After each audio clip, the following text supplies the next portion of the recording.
Pour ne rater aucune de nos vidéos, n'oubliez pas de vous abonner et d'activer la cloche.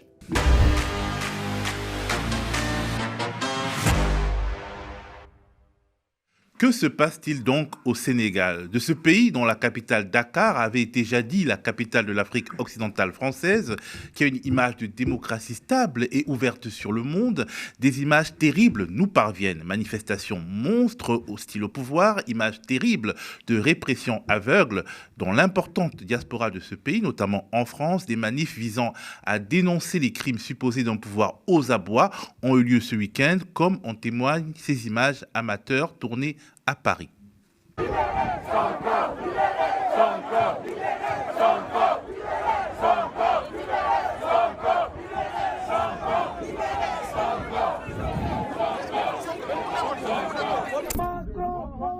Macron complice, Macron complice, Macron complice, Macron complice, Macron complice, Macron complice, Macron complice, Macky Sall le dictateur, Macky Sall le dictateur, Macky Sall le dictateur, Macky Sall le dictateur, Macky Sall le dictateur, Macky Sall le dictateur.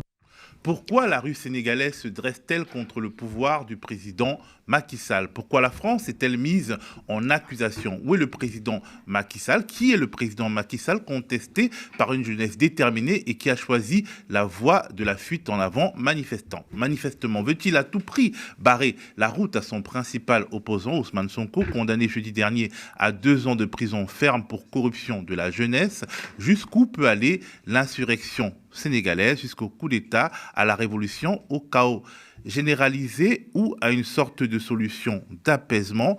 Pour en parler, nous avons convié Félix Atchadé, blogueur depuis une quinzaine d'années, éditorialiste pour le site CNE+, militant actif au sein du Parti communiste français, mais qui s'exprime ici en son nom propre. C'est l'entretien d'actu. Alors bonjour Félix. Bonjour Théo, bonjour à tous. On croyait que le Sénégal était une des démocraties africaines les plus avancées, mais qu'est-ce qui se passe? Chiche. De toute façon, rien n'est définitivement acquis dans la vie. La démocratie est une conquête quotidienne.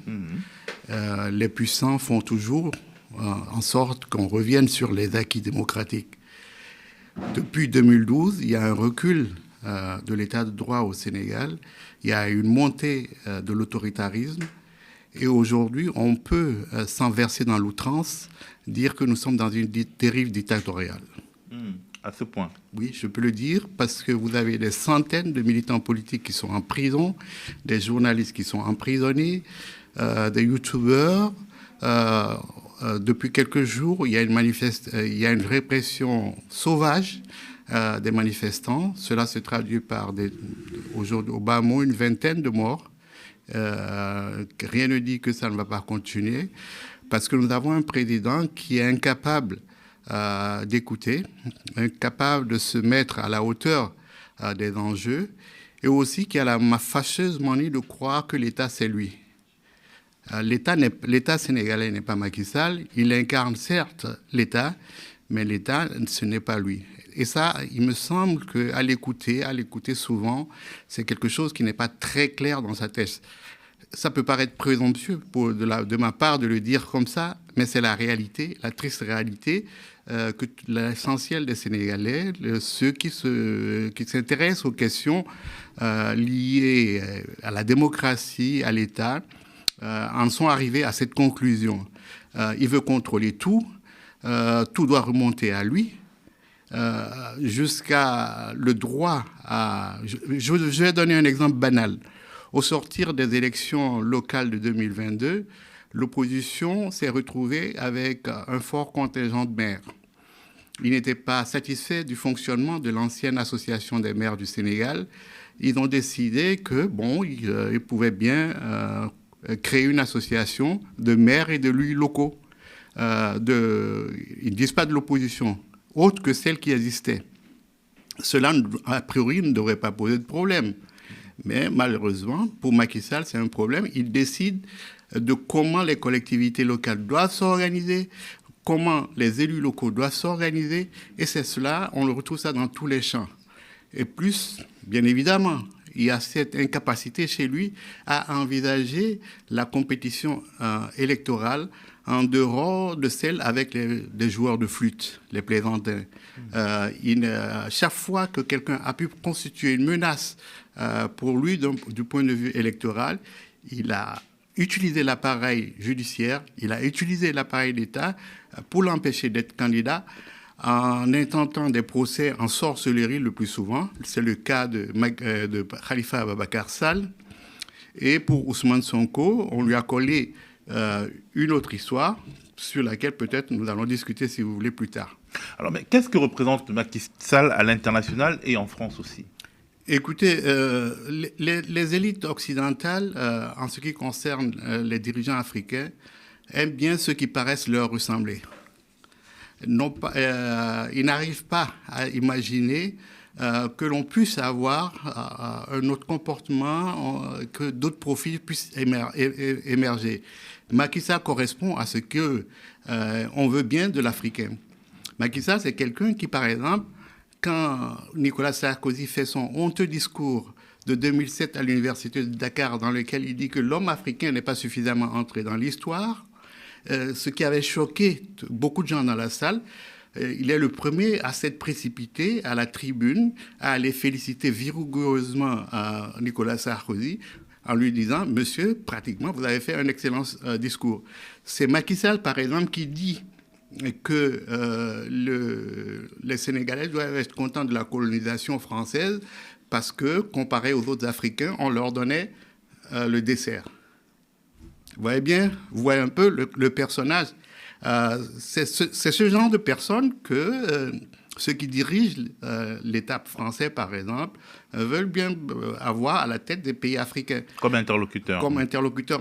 Mais le monde a changé, l'Afrique a changé, et des personnalités, des types nouveaux de leadership émergent.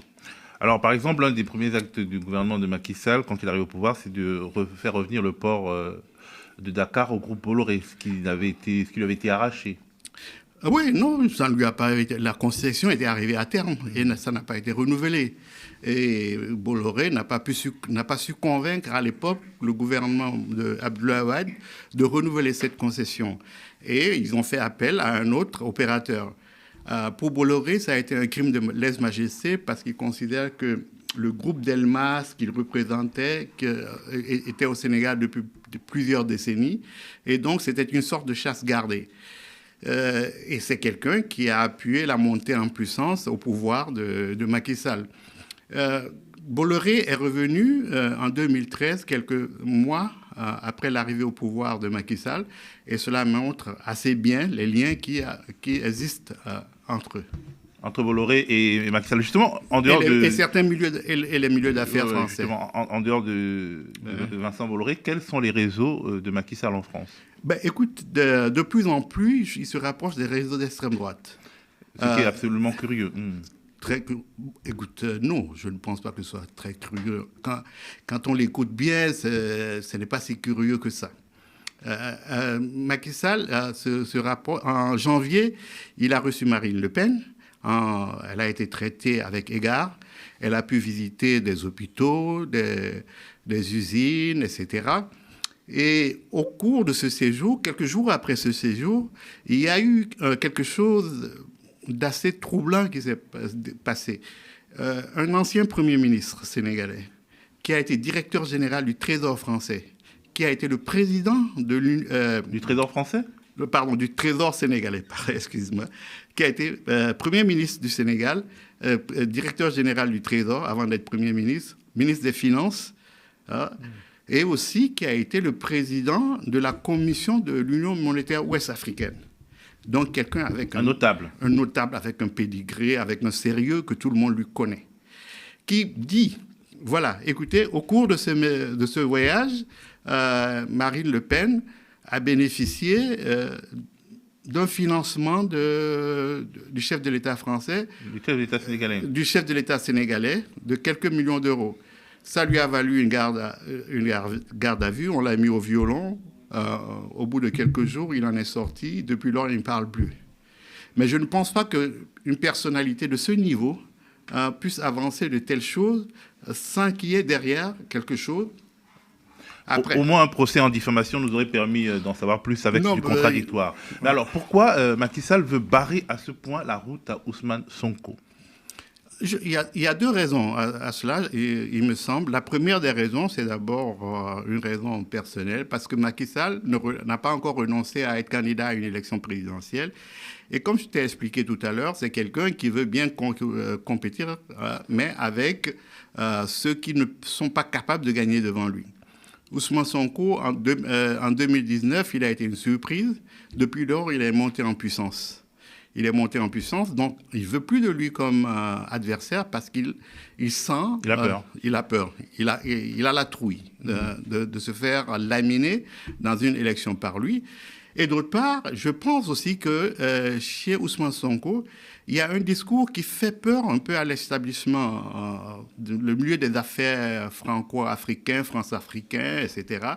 Ce souverainisme, notamment monétaire, qui est quelque chose qui fait peur parce qu'il a des velléités de sortie du franc CFA. C'était très net dans le programme qu'il y avait en 2019. Récemment, au cours d'une interview, à l'écouter, il n'avait pas renoncé à ce projet-là.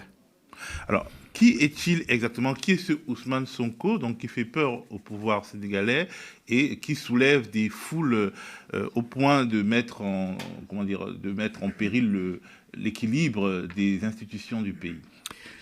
Écoute, c'est quelqu'un qui est un peu produit de l'école sénégalaise, quelqu'un qui est un haut fonctionnaire, qui a créé un syndicat dans la haute fonction publique sénégalaise, ce qui n'était pas arrivé jusque-là, parce que tout simplement, c'était inenvisageable, inimaginable.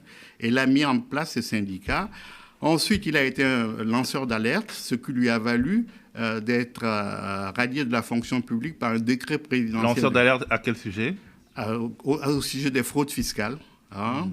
Par exemple, des institutions, des grandes entreprises, et on l'a radié de la fonction publique pour, le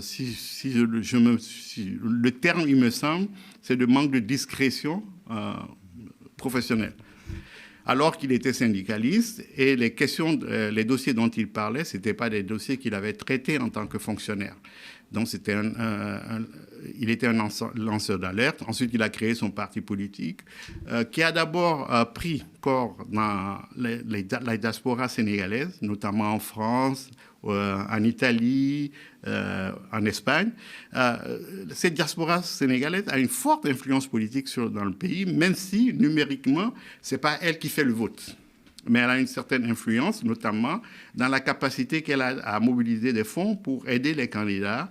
Et donc, Ousmane Sonko s'est retrouvé être quelqu'un qui a été supporté par cette partie franche de la population.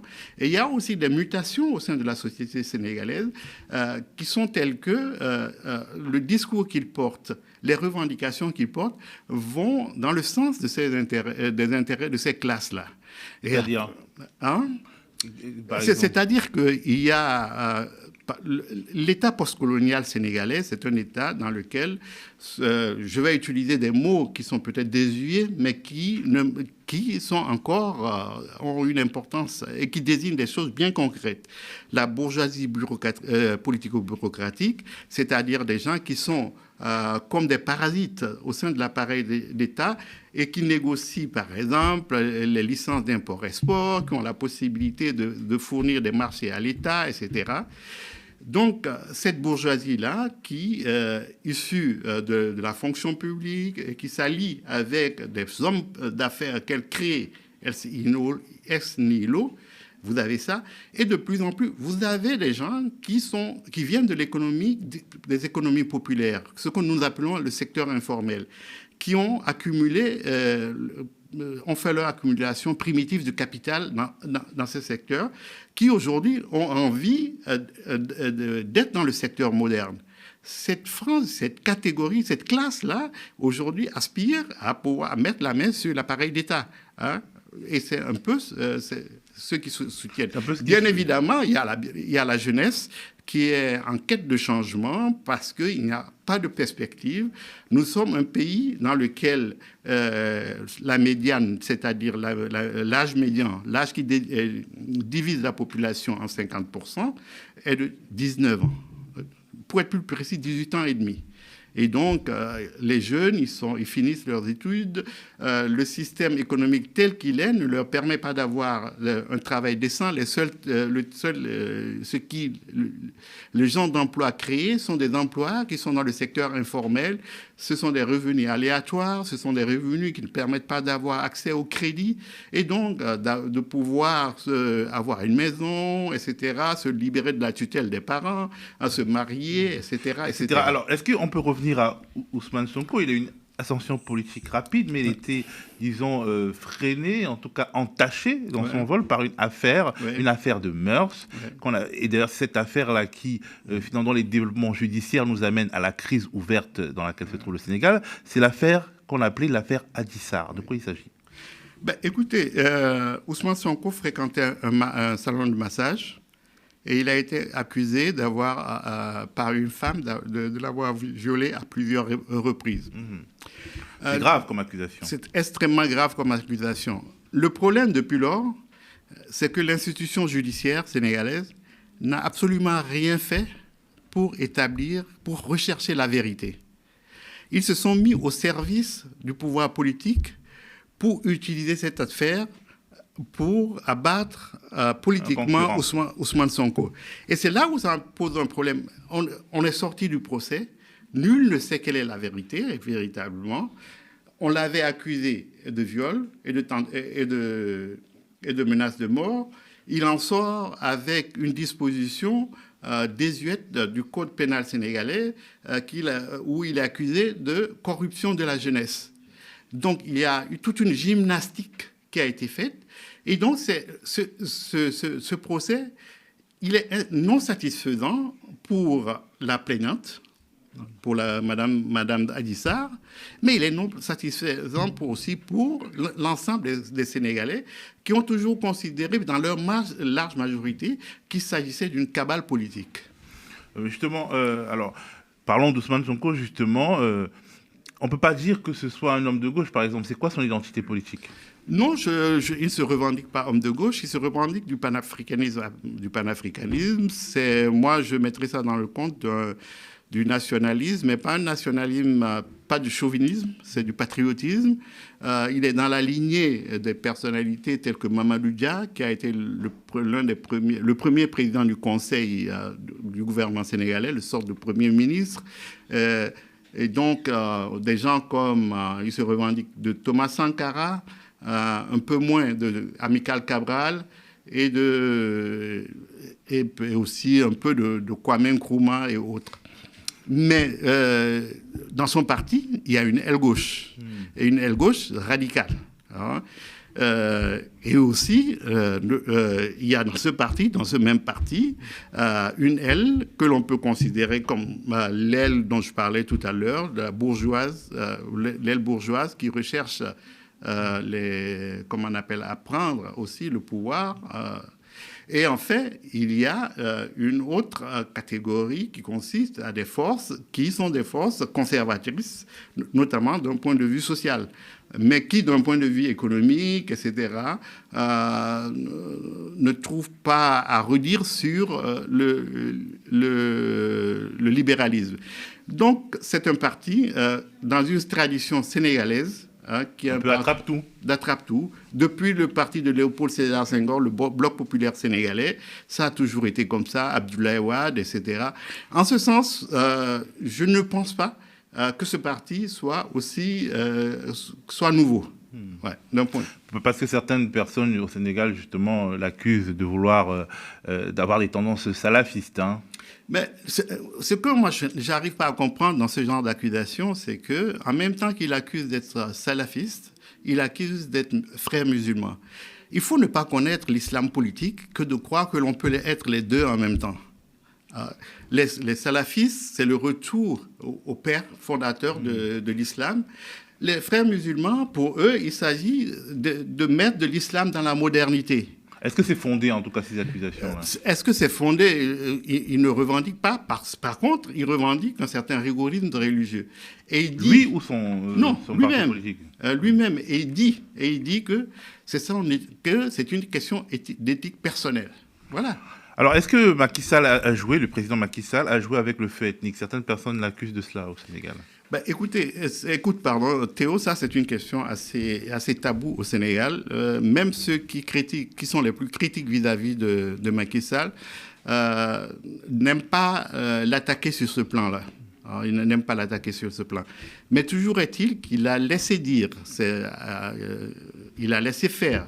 Et autour de lui, notamment par ses ministres, qui ont tenu des propos vraiment abjects vis-à-vis des Casamançais, vis-à-vis des Diola. Parce qu'il est originaire de la Casamance. Parce qu'Ousmane Sonko est originaire de la Casamance. On l'a assimilé à la rébellion indépendantiste casamançaise. Voilà, donc il y a tout cela. Mais Macky Sall, ça c'est une question taboue, l'ethnicité au Sénégal, parce qu'on n'aime pas critiquer l'adversaire politique sur ça. C'est une force aussi du Sénégal, il faudrait que ça le demeure. Alors, on a parlé de Bolloré au début de cette émission, mais de cet entretien. Quelles sont les autres entreprises, les grandes entreprises internationales, et notamment françaises, à qui le pouvoir de Macky Sall a profité ou profite? Bon, il y a Auchan qui est arrivé dans la grande distribution avec des moyens importants, non pas par l'intermédiaire de franchise, c'est directement la holding Auchan, etc., qui investit.